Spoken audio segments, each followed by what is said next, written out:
I know the word appetite is probably not the word I should use, but I'll do it anyway since it's fitting.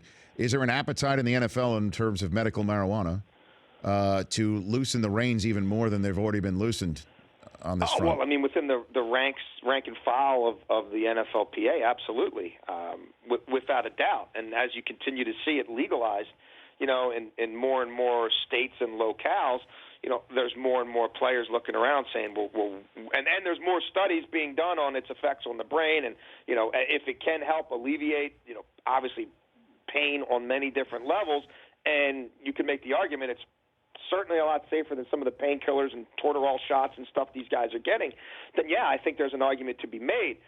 If you recall, I want to say it was maybe 18 months, a couple years ago, this kind of floated to the surface, became a bit of a hot-button issue. At one point, Goodell even publicly almost seemed to, indicate, yeah, that's something we might want to listen to.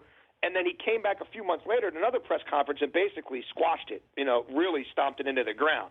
Was that from his inner circle? Was that from him having a sort of further deliberation on it internally? Or was that something sponsor-related as well, where they got feedback from maybe some of their different corporate entities who were like, I don't know. But regardless, of how we got there, there certainly seemed to be a fairly, abrupt change of face. And since that moment, you haven't heard the league really embrace it much publicly, but as we know, they're always chatting with the NFLPA. There's always the opportunity to horse trade and tweak and alter drug policies and CBA-related elements. Personally, I hope that's one that they do sit down with and talk about in some great length. Yeah, I agree. The Rich Eisen Show, weekdays at noon Eastern on Audience.